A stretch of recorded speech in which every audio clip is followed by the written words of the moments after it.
Yes, welcome back. So, with respect to our last class, we have come across with project planning. Okay, what do you mean by project planning? What do you mean by PDD? That's plan-driven development. Then, what do you mean by how software pricing affects, or else what are the factors which are affecting across with your software pricing? Okay. Then we have even come across to know with respect to project planning process there. Okay. So, in this particular video, we will come across to know with project scheduling there. What do you mean by that? Okay. Project scheduling is nothing but it's a process of deciding how the work in a project will be organized as separate tasks there, okay, and how these tasks will be executed, okay. You estimate it according to the calendar time, okay. So according to the calendar time when we are need to complete these each of the tasks, okay, what is the effort required, who will work on these particular tasks, okay, which are being identified, okay. You also have to estimate the resources needed to complete each of these tasks, okay, such as it can be disk space required, or else it can be the time required, okay, or else it can be time required on specialized hardware such as simulator, travel budget, okay. So what will be the travel budget will be, so these all things are being looked across in your project scheduling there, okay. So I will be looking across, okay. So this is a block diagram which estimates you regarding the project scheduling process there. So what are those? So through your software requirements and design information, okay, so we'll be having some things to be known there, okay. So by taking those feeds, what we do is we identify the activities, okay. Once I identify the activities, then we'll come across with identification of activity dependencies there, okay. So after I identify what are those activities, what are dependencies for those respective activities, you go across with the estimation of the resources for those activities. What are the resources which are required for that, okay. So what are the ultimate resources? It can be the hardware resources and all those things, okay. So estimation of the resources for those activities, then allocate people to that particular activities there, okay. So that is you are allocating how many people are required for that, okay. So it can be 4 people or else 3 people. Who are those 3 people? So allocation of those all things are nothing but allocating people to those activities there. Then you create the project charts, okay. Once I create the project charts, okay, so we'll come across with an uh, thing that we require few more estimations of the resources for the activities there. So at that time again we go back in some phases there, okay. Again we go back with the estimation of the resources for those activities there. Then again you allocate the people to those activities. So once I have the creation of the project charts, okay, those charts are being defined using your bar charts, okay, which describe the project schedule there, okay. So schedule presentation, so how or else how to give these project schedule presentations there, okay. These schedule presentations are given across using graphical notations there, okay. So these show the project breakdown into tasks, okay. Then it should not be too small there, okay. So at least it should be of a week long, or else it can be for a week long or a two, okay. It has to be divided there, okay. It goes according to the calendar based, which is the bar charts are the most commonly used representations for the project schedules, okay. They show the schedule as activities or resources against a time there, okay. Activity networks are nothing but show task dependencies there, okay. Which task is being dependent on which other tasks, or else which are being which can be formed as a concurrent tasks, okay. Which two tasks can be started at the same time, okay. Which task requires dependencies there. Until task 1 is completed, you cannot start across with the task 2, okay. So these all things are being addressed across by these activity networks there, okay. Then here this is an small example which I am showing across for this project scheduling there, okay. So what are the things which are included here? Tasks is there, duration, then dependencies, okay. So you go according to the tasks there, okay. T1 to T12, if according to my particular project I am dividing them into 12 tasks there, okay. For each of those tasks I'm distributing across with a tabular format which shows me the effort there, that is how many persons are required, and for that is person days ratios there, okay. What's the effort required for that? Then comes duration is based on the days there, okay. So which you go across, and dependencies, this tells you that which task is dependent on which other tasks there, okay. So if you have a task T1 here, it says 15, okay. That is nothing but 15 people are required for this particular task 1 to be completed for a duration of 10 days, okay. Then you have 8 people are required for task 2 to be completed with a duration of 15 days. Okay, then task 3 is with 20 number of people are required. Okay, with a duration of 15 days I require it to be completed. But here you can just see that I have given across with T1 here. Okay, so T1 says that until my task T1 is completed, I cannot start out with this task T3. Okay, it is dependent on that. So that is the first milestone which is attained there. Okay, so if I have this been done, so I can just say that this is my first milestone being attained. Okay, and I can have this T3 as a task being overridden there. Okay, then T4 it says 5 number of persons, then for a duration of 10 days there. Okay, then T5 says 5 number of people there. Okay, it says 10. Okay, but here you can just see that the task dependencies are T2 and T4. So T2 and T4 says that I require these both of the tasks to be completed. T2 should also be completed, T4 should also be completed. Only at that time T5 can be started there. Okay, similarly here T6, T1 and T2, T7 is dependent on T1, T8 is dependent on T4, T9 is dependent on T3 and T6, T10 is dependent on T7 and T8. Okay, T11 is dependent on T9. Okay, T12 is dependent on T10 and T11 there. Okay, so these are all the dependencies which happen across with these tasks there.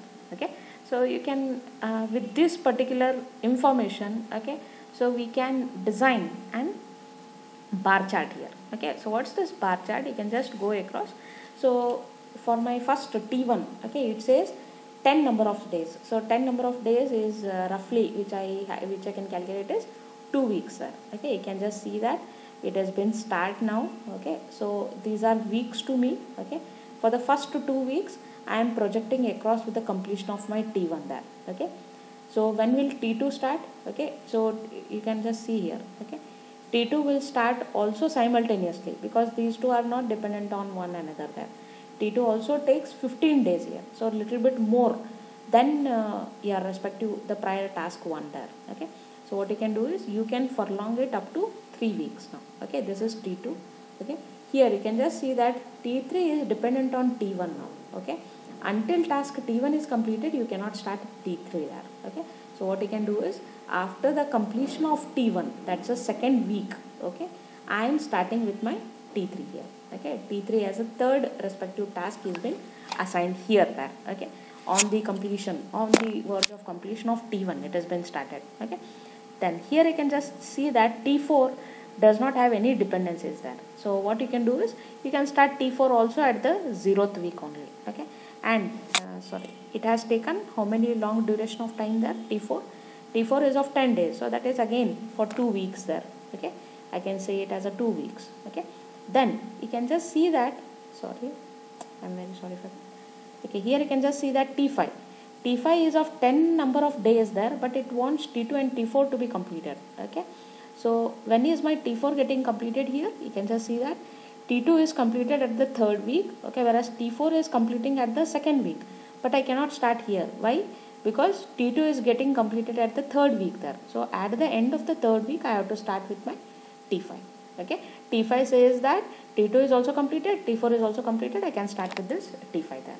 Okay, so then comes, so these all things will be done by the project manager there. Okay, so before as a team member you are being allocated across with the work. Okay, so when a product has to be released, releasing date is given across as after 3 months you are going to give out with this particular release or something like that. So at that time you should be very particular with these things there. Okay, T5 says that T2 and T4. Okay, then comes with T6. T6 says T1 and T2. Okay, so what is T1 and T2? Where is it ending? T1 is ending at the 2nd week, T2 is ending at the 3rd week. Okay, so I can start at the 3rd week with this T6. Okay, then comes T7. T7 says T1 has to be completed ultimately, no other factors. So after the completion of T1 I can start out with T7. Okay, then T8. T8 also says, you can just see here, T8 says T4 has to be completed. Okay, T4 is taking 10 days there. Okay, so T4 is taking 10 days, so that is at the 2nd week, so I can start out my things here. Okay, similarly with T9. Okay, so T9 says T3 and T6 and it is taking a long duration of 15 days there. Okay, So it is like T3 and T6. So T3 and T6 is, you can just come here. T3 completes at the 5th week now. Okay, T6 is completing at the 4th week. So I can start at the 5th week with T9. Okay, similarly with T10. T10 says T7 and T8 has to be completed. T7 is getting completed at 20 days. T8 is completing at 25th day.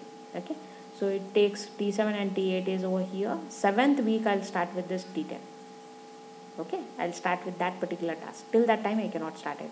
T11 says T9 has to be completed.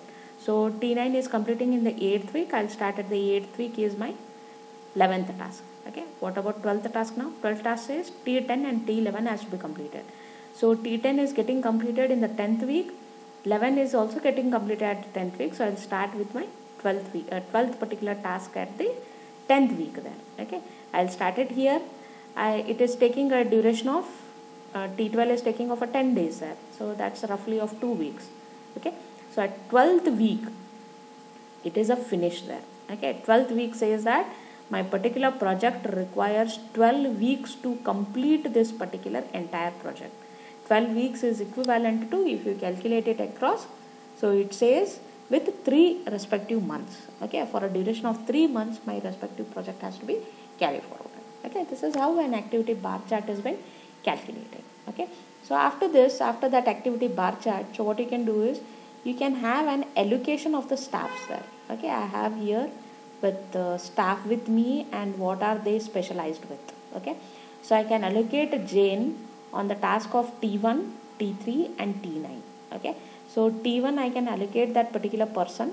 Okay, so it will go for 2 weeks there. Okay, for 2 weeks Jane will be busy with the task T1. Okay, so that's why I cannot allocate Jane to T2.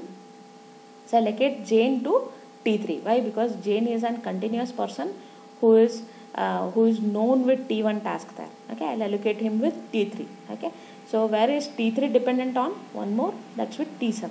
Okay, so I'll allocate across with, it can be T7 or else based on their specialization I'll allocate it someone else. Okay, so then comes with T9. I'll allocate here. Okay, so I'll say that Jane is busy with T1, T3, T9, okay, T10, T12. Okay, T12, after for this period of time that person will be free there. Okay, this is the free time for that particular person. Okay, Ali, I am allocating him with T1 and T8 entirely until 7. Okay, this phase. Okay, that person is free. Okay, this goes according to their experiences and their profession. Okay, which expertise they are. Okay, if at all this person is expertise with the front end creation, so he will be most required there and he will be required till the end of the tasks to be completed. Like this similarly with the other tasks also. Okay, when that particular, when his role will start, his role will start at the 0th week and his role will end at the 12th week. Okay, he has been busy with all the days there. Okay, this persons will start out, that's why I said you team members there. Okay, team members will be working on different chunks. These are all chunks, are nothing but your tasks there. Okay, this is your staff allocation what do you say, chart there. Okay, so this is all with respect to your scheduling there. Okay, followed up with that, whenever you are estimating the things there. Okay, so estimation is on the effort or else how many persons are required for that particular project, or else what can be the cost, until what time can we deliver that particular system. Okay, how these all estimations can be done? These estimations can be done in 2 different ways. One is entirely based on experience. Okay, if you are a very good experienced person, then you need not have to look out with so many respective things there. Okay, so what you can do is directly based on your experience, the estimate of future effort requirements is based on the manager's experience for the past projects whatever are there and the application domain. Essentially the manager makes an informed judgment of what the effort requirements are likely to be. Okay, the second one is algorithmic cost modeling. Okay, so what happens in this particular approach is a formulaic approach is used to compute the project effort based on estimates of product attributes there, such as it can be size, process characteristics, such as experience of a staff involved. So these all things are done on this. Okay, there are 2 ways for estimating of the technique. One is based on experience, one more is algorithmic cost modeling there. Okay, so there can be an estimation uncertainty factors which are included. So what are those factors?